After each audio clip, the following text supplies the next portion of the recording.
Welcome back to Cure for the Common Game. Today, in deck number 776, we're going to talk about Old Gnawbone. And a big shout out to Mr. Chris T. Thank you, Chris.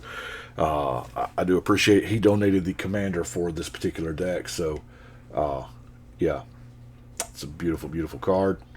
Did not pull it out of my D&D stuff that I opened, but let's look at it. So for 7 mana, 7/7, yeah, I know this probably should have gone in yesterday's deck store vault because it does say that many. Flying. 7/7 dragon. We normally don't get this rate in green on dragons, right? Whenever a creature you control deals combat damage to a player, create that many treasure tokens. Now that's for your whole team. That is insane. I have had a chance to play this deck, and the amount of treasures it can generate is just silly.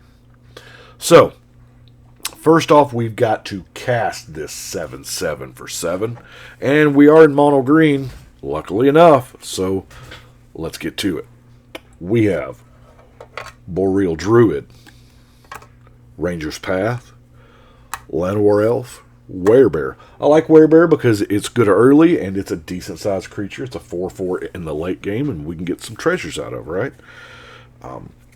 Sky Shroud Claim, Fertilid, Nature's Lore, Cultivate, Kodama's Reach.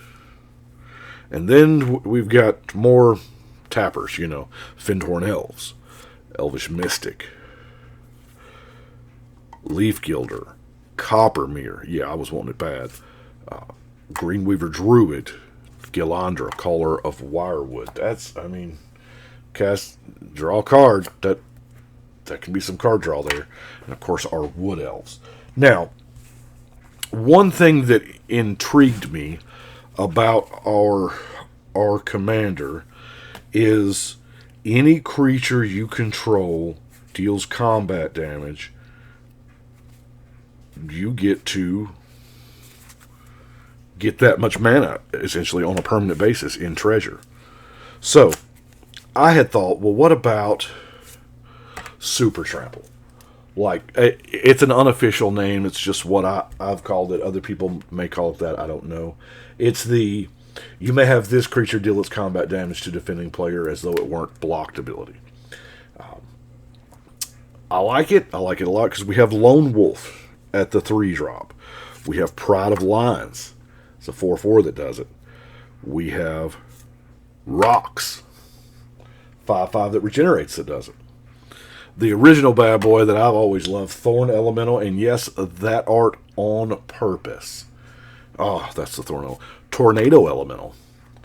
Not only does it super trample, but it also doesn't like flyers that much. And then the Siege, I say new, it's new to me, the Siege Behemoth. As long as it's attacking, each creature can assign as though it weren't blocked. This is like Predatory Focus. Predatory Focus was in the early draft of the deck, but I, to be honest with you, took it out for something else. The problem here with this deck is we're generating so much treasure, and we want to find a way to use them. And first off, when we do use them, Fangren Marauder, this is just chef's kiss. Because, whoa. Yes, those treasures do hit the yard before they evaporate because they're tokens. But 5 life per treasure when you sack them. Whoo, that's nice. So let's just look at our creatures, shall we?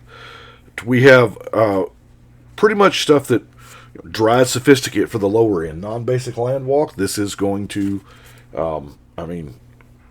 just about be unblockable most of the time for any player, right? 2 is not much, but if you get that Blanchwood and throw it on there, things get serious. Yavimaya Elder, just because it's a great card. Cragplate Baloth. I just removed 10. Removed 10 treasures to cast it. Why not? Titanoth Rex. We're generating so much mana that these expensive cards aren't that expensive anymore. Aggressive Mammoth, just passing out the trample. Caller of the Pack. Yeah. That's pretty good. You can attack one, and everybody gets an 8/6 coming at them, which really helps things like Sign of the Wild. Now, I know it's been outclassed several times, but I like the card, and especially in a creature-based deck like this, yeah. Uvenwald Hydra. Number of lands you control, and you get to go search for a land card and put it on the battlefield tapped. A land, not a basic land, because there's a good chance in this mono green deck that we're probably going to need that Reliquary Tower, because our card draw is a little much. We have the Beast Whisperer. Play to draw a card. Regal Force. I didn't build a green deck, but that's Rite of Flourishing, right? Garrick's Horde, which is not card draw per se, but, it is card advantage. You can cast if it's a creature card. Keeper of Fables. Non-humans. That's most, if not all, right? Well, no, I've got a few humans, but there's still... Toski, creature you control deals combat damage to a player, draw a card. That's... wow. Greater Good. Pretty decent. Primordial Sage. I tried to use as many creature versions of card draw as possible. Garrick's Pack Leader. And then Garrick's Uprising. So let's get back to our big beats, shall we? Nessian Boar. 10/6. Multani. The Trample here is what really is the chef's kiss here. Because, wow, this thing gets really big. Battle Mammoth. I like it. We have Drove of Elves because everything's green, and Taunting Elf as my silver bullet. Yeah, I know a lot of people don't talk about Taunting Elf that way, but if all of their creatures have to block Taunting Elf, the ability to block more than one creature isn't that common. So their team has to lay the smack down on Taunting Elf, and everything else you've got gets through. Yeah, I know there's a whole bunch of creatures that do this, but I really kind of like, the one drop. A few other creatures that, other things that just help the team, Paragon of Eternal Wilds, pretty good. Sylvan Anthem, I like that. Well, first off, it's 1 mana cheaper than the Gaia's Anthem, and that Scry effect. Overrun, of course. Overrun. What if we had Kamal Heart of Krosan overrun for free every single turn? And in a pinch, it's a mana dump, right? We've got Renata. But speaking of mana dumps, that is something that we want to do. Is we've got to have a way to spend all these treasures. And I'll be honest with you, from the time or two that I have played it, it's not enough. I need more. Staff of Domination wouldn't hurt. Surely wouldn't. Things like that. But at the beginning of your upkeep, if Genesis is in your graveyard, you can pay 3 mana, return target creature card from your graveyard to your hand. I fear no wrath. Because with that, I'll just get them all back, right? Wildest Dreams, big ol' X-Spell, double X-Spell. From your graveyard to your hand. Primal Might is one heck of a removal spell at X. Soul of Zendikar. 5 mana colon is a lot for a 3/3 beast. I get it, but the fact that you can do this just over and over and over again, and those 3/3 beasts are probably going to end up earning you treasures. And there, you see where I'm going. I think we just have a good old-fashioned rocket launcher. Shot by a Ninja Turtle? I don't know. The rocket launcher is a recent addition. This is what I actually put in place of Predatory Focus. A little bit of removal was Return to Nature, Reclamation Sage, Acidic Slime, and Whirlwind. I'm telling you, don't underestimate Whirlwind. I can't tell you how many times this has done me real work.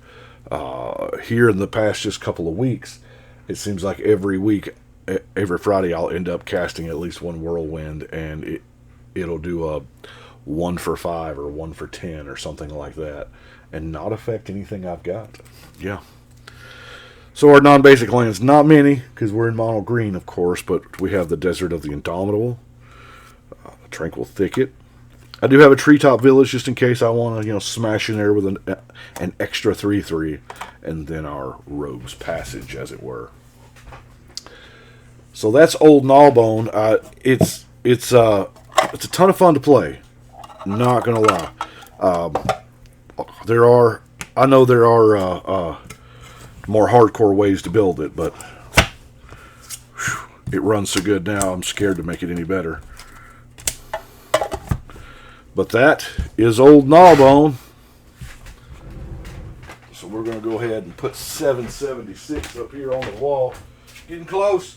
Tomorrow is our, obviously the day that we have our deck number 777. Some of those numbers, if they have some kind of a meaning, I try to do something with them. I tried a little something for tomorrow, so y'all tune in and see 777 tomorrow. We're getting mighty close to that 800, ain't we? So for right now, we're going to go ahead and shuffle and cut.